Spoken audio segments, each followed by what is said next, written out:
ജാൻമണി എന്ന് പറയുന്ന മേക്കപ്പ് ആർട്ടിസ്റ്റിനെ എല്ലാവർക്കും അറിയാവുന്നതെന്ന് വിചാരിക്കുന്നു. ഇല്ലെങ്കിൽ അവരെ എനിക്ക് മനസ്സിലാക്കിയിടത്തോളം ഞാൻ അറിയാൻ തുടങ്ങിയത് ഒരു ബിഗ് ബോസ് സീസണിൽ കൂടെയാണ്.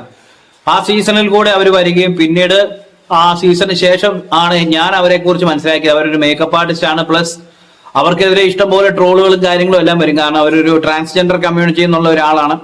അപ്പൊ എന്തായാലും ഇപ്പോഴത്തെ വിഷയം ഇതാണ്. ഡൽഹി ഇഷ്യൂ ആയിട്ട് ബന്ധപ്പെട്ട് ഡൽഹിയിലെ വലിയ പ്രശ്നങ്ങളൊക്കെ നമ്മൾ കണ്ടും കേട്ടും എല്ലാം മനസ്സിലാക്കിയിരുന്നല്ലോ. ആ വിഷയങ്ങളുമായിട്ട് ബന്ധപ്പെട്ട് ജാൻമണിയുടെ പ്രതികരണങ്ങളൊക്കെ വളരെയധികം വൈറലായിരുന്നു. കാരണം ജാൻമണിയെ സാധാരണ എല്ലാവരും ട്രോളുകയാണ് ചെയ്യുന്നത്. അവരുടെ സംസാര രീതി, കാരണം മലയാളം കറക്റ്റ് അല്ല, അവർ പറയുന്ന രീതിയും അവരുടെ ഒരു എന്താ പറയുക ട്രാൻസ്ജെൻഡർ കമ്മ്യൂണിറ്റിയെ ആ ഒരു ബേസിൽ കളിയാക്കിയും ഒക്കെ അവരെ ഒത്തിരി കളിയാക്കലുകൾ അവർ ഏറ്റിട്ടുണ്ട്. പക്ഷെ അതൊക്കെ അവർ ട്രോൾ സെൻസിൽ എടുക്കുന്നതെന്ന് അവർ പറയുകയും ചെയ്തിട്ടുണ്ട്. അപ്പൊ ഈ ഡൽഹി ഇഷ്യൂ ആയിട്ട് ബന്ധപ്പെട്ട് അവരുടെ സ്റ്റേറ്റ്മെന്റുകളെല്ലാം ഭയങ്കര വൈറലായിരുന്നു. എന്തായാലും അതിനുശേഷം അവർ നമ്മുടെ പ്രധാനമന്ത്രിയെ കുറിച്ച് പാർട്ടി ഏതുമാകട്ടെ, പാർട്ടി ബേസ് അല്ല, പലരും ട്രോളുന്ന പാർട്ടി ബേസിലാണ്. ഒരു രാജ്യത്തിന്റെ പ്രധാനമന്ത്രി ആകുക എന്ന് പറഞ്ഞു കഴിഞ്ഞാൽ നമ്മൾ ആ രാജ്യത്ത് താമസിക്കുന്ന എല്ലാവരുടെയും പ്രധാനമന്ത്രിയാണ്. ആ പ്രധാനമന്ത്രിക്കെതിരെ അവർ പറഞ്ഞൊരു സ്റ്റേറ്റ്മെന്റ് വൻ വിവാദമായി. ഒന്ന് കണ്ടു നോക്കാം. എന്റെ മുടിയുടെ ഒരു വാക്ക് എനിക്ക് നല്ല കോമഡി ആയിട്ട് തോന്നി. അച്ഛൻ മരിച്ചുപോയി 1947. നരേന്ദ്രമോദിയുടെ ഡേറ്റ് ഓഫ് ബർത്ത് 1950. ഫസ്റ്റ് അവന്റെ സ്വന്തം അച്ഛന് കണ്ടുപിടിക്കട്ടെ. ആ കോമഡി അല്ലേ? 3 വർഷം അമ്മ പ്രഗ്നന്റ് ഉണ്ടാവില്ലല്ലോ. കറക്റ്റ് അല്ലേ? ഞാൻ പറഞ്ഞു നിങ്ങൾ ശ്രദ്ധിക്കൂ. 3 വർഷം മുന്നേ അച്ഛൻ മരിച്ചു പോയിട്ട് 3 ദിവസം കഴിഞ്ഞിട്ട് എന്റെ ജനിച്ചു പറഞ്ഞില്ലേ. പിന്നെ അമ്മക്ക് കാല് വാഷ് ചെയ്യുന്ന വെള്ളം കുടിക്കണം. ഈ നാട്ടൻ കാണിക്കാൻ എന്റെ ആവശ്യം. ആൾക്ക് വിവരമില്ല. എന്നിട്ട് ഹായ് ഫ്രണ്ട്സ്, ആരാക്കല അവന്റെ ഫ്രണ്ട് രാത്രി വന്നിട്ട് ഹായ് ഫ്രണ്ട്സു. പിന്നെ ഇവിടെ തമ്പാക്കു ഇങ്ങനെ അടിക്കുന്ന തമ്പാക്കു ഉണ്ടല്ലേ, ഇങ്ങനെ കയറുന്ന ആ തമ്പാക്കു അടിച്ചിട്ട് ഹായ് ഫ്രണ്ട്സ്. ആഗ്രഹം കേരളത്തിലെ BJP പറ്റത്തില്ല, അത്രേ ഉള്ളൂ. കമോൺ. അപ്പോൾ സംഭവം ജാൻമണി ആണെങ്കിലും, ജാൻമണി മാത്രമല്ല ആരാണെങ്കിൽ പോലും ഇന്ത്യയുടെ പ്രധാനമന്ത്രിക്കെതിരെ ഒരു വാക്ക് പറയുമ്പോൾ സൂക്ഷിച്ചു വേണം പറയാൻ. കാരണം അല്ലാത്ത പക്ഷം പണി കിട്ടുമെന്ന് പറഞ്ഞാൽ നമ്മൾ ജയിലിൽ പോകേണ്ടി വരും. കാരണം നമ്മൾ ബഹുമാനിക്കേണ്ട കാര്യം എന്തൊക്കെ ആണെന്ന് പറഞ്ഞാലും ഇന്ത്യൻ പ്രധാനമന്ത്രിയാണ്. നമ്മൾ ബഹുമാനം കൊടുക്കണം. പിന്നെ നമുക്ക് അവരുടെ ഭാഗത്തുനിന്ന് വരുന്ന, ഇപ്പോൾ ഒരു പ്രധാനമന്ത്രിയാണ്, ഒരു ഉന്നത പൊസിഷനിൽ ഇരിക്കുന്ന ഏത് വ്യക്തിയാണെങ്കിലും അവരെടുക്കുന്ന തീരുമാനങ്ങളിൽ എന്തെങ്കിലും എതിർപ്പോ തെറ്റ് നമ്മൾ കാണുകയോ ചെയ്തു കഴിഞ്ഞാൽ നമുക്ക് ആ സ്റ്റേറ്റ്മെന്റിന് എതിരെ നമുക്ക് വാദിക്കാം. ആ സ്റ്റേറ്റ്മെന്റ് ശരിയല്ല, അല്ലെങ്കിൽ പ്രധാനമന്ത്രിയുടെ ആ തീരുമാനം ശരിയല്ല, അത് നമുക്കത് ഏത് ആളാണെങ്കിലും ഒരു പൊസിഷനിൽ ഇരിക്കുന്ന ഒരാള് ഒരു തീരുമാനം എടുക്കുന്ന സമയത്ത് അവരെ നമുക്ക് വിമർശിക്കാം. പക്ഷെ അവരെ പേഴ്സണലി ഹേർട്ട് ചെയ്യുന്ന രീതിയിൽ, അവരെയോ അവരുടെ കുടുംബക്കാരെയോ വിളിക്കുന്ന രീതിയിൽ വിഷമിപ്പിക്കാൻ പാടില്ല. അത് കേൾക്കുന്ന ആളുകളാണ് വിചാരിക്കും ഇന്ത്യൻ പ്രധാനമന്ത്രി ആർക്കും എന്തും പറയാവോ എന്നുള്ളത്. പക്ഷെ ഇവിടെ ഒരു ജാൻമണി ഒരു പ്രതീകം അല്ലെങ്കിൽ ഒരു പ്രതിനിധിയായി പോയി അങ്ങനെ പറഞ്ഞപ്പോൾ. അതുപോലെ ആയിരക്കണക്കിന് അല്ലെ 10,000-കണക്കിന് ആളുകൾ ഒന്നുമില്ലാതെ നരേന്ദ്രമോദി എന്ന് പറയുന്ന ഇന്ത്യൻ പ്രധാനമന്ത്രിനെ ട്രോളുന്നത് കാണാം. നമുക്ക് അവരുടെ ആശയങ്ങളോ അല്ലെങ്കിൽ അവരുടെ ഈ പറയുന്ന അവര് എന്തെങ്കിലും ഒരു സ്റ്റേറ്റ്മെന്റ് പറയുകയാണെങ്കിൽ അതിൻ്റെ അകത്തെ ആ പറയുന്ന കാര്യങ്ങളെ നമുക്ക് വിമർശിക്കാം. ഒരു ഡിബേറ്റ് എന്ന് പറയുമ്പം ഒരു വിഷയത്തെ രണ്ട് രീതിയിലും വിഷയത്തെ അനുകൂലിക്കുന്നവരും കാണും, പ്രതികൂലിക്കുന്നവരും കാണും. അതായത് അനുകൂലിക്കുന്നവർ ആ വിഷയത്തെ സംബന്ധിച്ച് ആ വിഷയം സബ്ജക്റ്റിനോട് ചേർന്ന് നിൽക്കുകയും പ്രതികൂലിക്കുന്നവര് അല്ലെങ്കിൽ പ്രതികരിക്കുന്നവർ ആ വിഷയത്തിനെതിരെ സംസാരിക്കുക. അങ്ങനെ വേണം സംസാരിക്കാൻ. പകരം ഒരാളെ കയറി അറ്റാക്ക് ചെയ്യുക എന്ന് പറഞ്ഞാൽ, അതും ഇന്ത്യൻ പ്രധാനമന്ത്രിയെ കയറി അറ്റാക്ക് ചെയ്യുക എന്ന് പറഞ്ഞാൽ അത് ഭയങ്കര മോശവുമാണ്, ദോഷവുമാണ്. അപ്പോൾ ഇതെല്ലാം സംഭവിച്ചാൽ ഒരു കാര്യം എന്ന് വെച്ച് കഴിഞ്ഞാൽ, ജാൻമണി എന്ന് പറയുന്ന വ്യക്തി ഒരുപാട് ട്രോളുകൾക്ക് ശേഷം, ഒരുപാട് ആളുകളുടെ കളിയാക്കലുകൾക്ക് ശേഷമാണ് ഈ ഡൽഹി നമ്മുടെ ചോദ്യപേപ്പർ ചോർച്ചയും നീറ്റ് എക്സാമിന്റെ വിഷയങ്ങളും ഒക്കെ ആയിട്ട് ബന്ധപ്പെട്ട് നല്ല കുറച്ച് പവർഫുൾ ആയിട്ടുള്ള കാര്യങ്ങൾ നമുക്ക് കേട്ടാൽ കൊള്ളാം, മതിപ്പ് തോന്നുന്ന രീതിയിൽ അവർ കാണുന്നത്. അപ്പൊ അവരോട് നമുക്കൊരു മതിപ്പും ഒക്കെ തോന്നും. പക്ഷെ ആ സമയത്താണ് അവര് പെട്ടെന്നുള്ള ആവേശത്തിലാണോ എന്തോ പ്രധാനമന്ത്രിക്കെതിരെ ഒരു പറച്ചില്. അതിന്റെ ഒരു ആവശ്യം ഉണ്ടായിരുന്നില്ല. അവസാനം അവർ മാപ്പ് പറയേണ്ട ഒരു സാഹചര്യം വന്നിട്ടുണ്ട്. നമുക്ക് ആ വീഡിയോ ഒന്ന് കാണാം. എന്റെ ഒരു വീഡിയോ ഭയങ്കരമായിട്ട് പ്രശ്നം ആയിപ്പോയി. അതെനിക്ക് ശരിക്കും പറഞ്ഞില്ല, എനിക്ക് അറിയത്തില്ല. ഞാനൊരു കോണ്ടന്റ് അവിടെ നോർത്ത് ഇന്ത്യയിലെ ഡൽഹിയിലെ, ഇത് നമ്മുടെ ഇവിടെ തന്നെയല്ല, ഡൽഹിയിലെ ഒരു കോണ്ടന്റ് കണ്ടിട്ട് ഞാൻ എനിക്ക് മീഡിയ ചോദിക്കുന്ന ടൈമിൽ അത് പെട്ടെന്ന് നമ്മൾ സംസാരിച്ചിട്ട് ഞാൻ വീഡിയോയുടെ കാര്യം ഞാൻ പറഞ്ഞു. സോ എനിക്ക് ചിലപ്പോൾ എൻ്റെ മലയാളം രീതി പറയുന്നത് അത് ശരിയാവത്തില്ല. അതന്നെയാണ് കാരണം. പിന്നെ അത് ഞാൻ മോർണിംഗ് വാക്കിൽ ഇറങ്ങി സോ എനിക്ക് കുറേ ത്രെറ്റനിങ് കോൾ മോർണിംഗ് മുതൽ വന്ന് തുടങ്ങുന്നത് എനിക്ക് കാര്യം മനസ്സിലായിട്ടില്ല. അതൊക്കെ എൻ്റെ കുറേ മെസ്സേജസ് വന്ന് ഞാൻ ഓപ്പൺ ചെയ്ത് കണ്ടിട്ട് എൻ്റെ കുറേ ഫാൻസ് എന്നെ വിളിച്ചിട്ട് പറഞ്ഞു ജാൻബ ഇങ്ങനെയാണ് ഇതാ ശരിയില്ലതാണ്, ഇത് ഭയങ്കര പ്രശ്നമാണ് പറഞ്ഞിട്ട് ഞാൻ അപ്പം തന്നെ അത്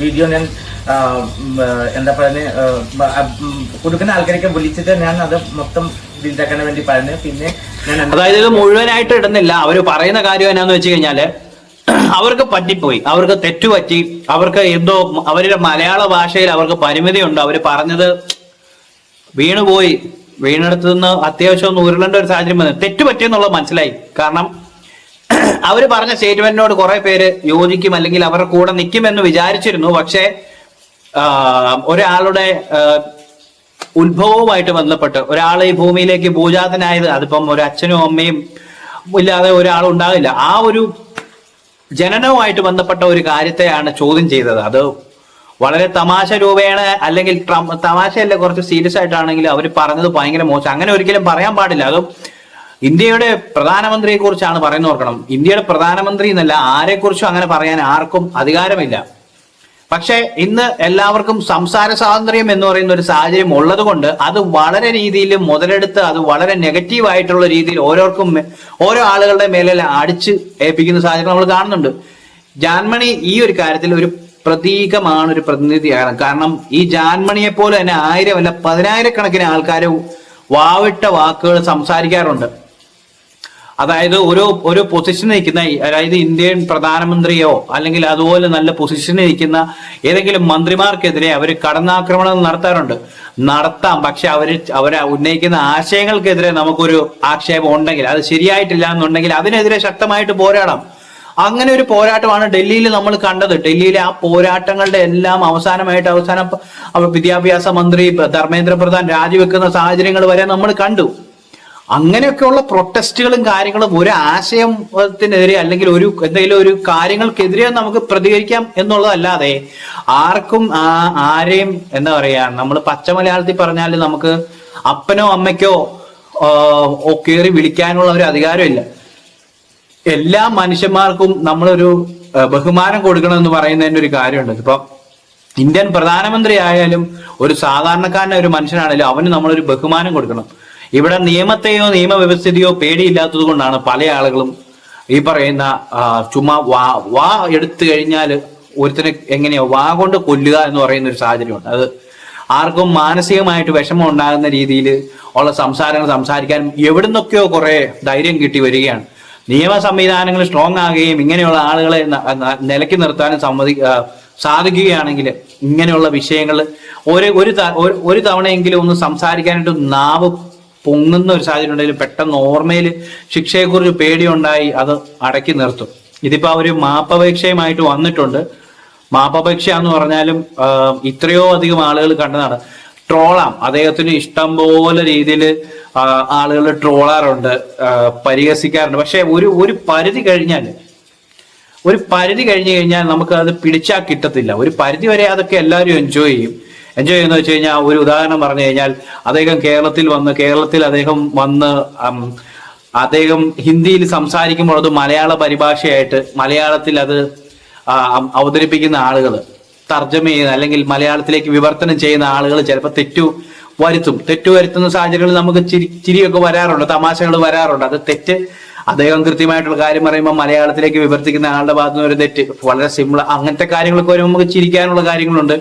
വളരെ സരസമായിട്ട് അത് ലൈറ്റായിട്ട് നമുക്കത് ഒരു എൻജോയ്മെന്റ് ഒക്കെ ഉണ്ടാവും. പക്ഷെ ഇങ്ങനെ ആളെ കയറി ഇതുപോലെ മോശം പറയാന്ന് പറഞ്ഞാൽ അത് ഒന്നും ശരിയായ നടപടിയല്ല. ഇത് ആരാണെങ്കിലും, ഇതിപ്പോ ഇന്ന് ഇവരാണെങ്കിൽ ഇതുപോലെ തന്നെ 10,000-കണക്കിന് ആൾക്കാരുണ്ട്.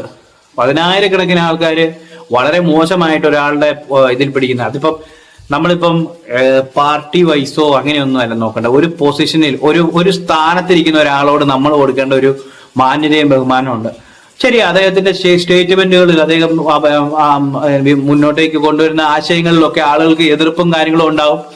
പല കാര്യങ്ങളും എതിർപ്പിനെ നമുക്ക് അത് ശരിയായ നടപടിയല്ലെന്നുള്ള രീതി എതിർക്കാം. അല്ലാതെ അദ്ദേഹത്തിനെ കയറി അറ്റാക്ക് ചെയ്യാൻ പോകുന്ന കഴിഞ്ഞാൽ ഒരാൾ ഒറ്റയ്ക്കെടുക്കുന്ന ഒരു തീരുമാനമല്ല. അദ്ദേഹമാണെങ്കിൽ പോലും കൂട്ടായിട്ടുള്ള ഒരു തീരുമാനമാണ് പല കാര്യങ്ങളിലും എടുക്കുന്നത്. ഇപ്പം നമുക്ക് ഏത് പൊസിഷനിലാണ് ഇപ്പം ഇന്ത്യൻ പ്രധാനമന്ത്രിക്കെതിരെ ഒന്നെന്ന് പറഞ്ഞാൽ നമ്മുടെ കേരളത്തിന്റെ മുഖ്യമന്ത്രി VD സതീശനെതിരെ ആരെങ്കിലും ഇതുപോലെ ആക്ഷേപം നടത്തിയാൽ പോലും ശരിയായ നടപടിയല്ലത്. അത് ഭയങ്കര മോശം. അപ്പൊ കണ്ടപ്പോ എനിക്ക് ഇതൊക്കെ ഒന്ന് പ്രതികരിക്കണം, അല്ലെങ്കിൽ നമുക്കിതൊന്ന് റിയാക്ട് ചെയ്യണം എന്ന് തോന്നി. കാരണം ആർക്കും ഇത് വരാതിരിക്കട്ടെ. അവരെ സംബന്ധിച്ച് അവർക്ക് തെറ്റുപറ്റിയെന്ന് മനസ്സിലാക്കി അവരത് സംസാരിച്ചിട്ടുണ്ട്. അവർക്ക് തെറ്റുപറ്റി എന്നുള്ള രീതിയിൽ അവരൊരു മാപ്പപേക്ഷ നടത്തിയിട്ടുണ്ട്. പക്ഷെ അതിന്റെ ബാക്കി എന്താണ് സംഭവിക്കാൻ പോകുന്നതെന്ന് അറിയത്തില്ല. ആർക്കും ഇനി ഒന്നും ഉണ്ടാകാതിരിക്കട്ടെ. ഇതൊക്കെ എല്ലാവർക്കും ഒരു വാണിംഗ്, എല്ലാവർക്കും ഒരു ഇങ്ങനെയുള്ള കാര്യങ്ങളിൽ നമ്മൾ ഒരാളെ കടന്നാക്രമിച്ച് സംസാരിക്കുമ്പം മനസ്സിലൊരു പേടിയായിട്ടിരിക്കട്ടെ, ഇനി മേലാൽ ഇത് ചെയ്യത്തില്ല എന്നുള്ളത്. അപ്പൊ ഈ വീഡിയോയെ പറ്റി എന്തെങ്കിലും അഭിപ്രായങ്ങളോ ആക്ഷേപങ്ങളോ എന്തുണ്ടെങ്കിലും താഴെ കമന്റ് ചെയ്യുക. വീഡിയോ ഇഷ്ടപ്പെട്ടാൽ ലൈക്ക് ചെയ്യുക, സബ്സ്ക്രൈബ് ചെയ്യുക. Bye, thank U.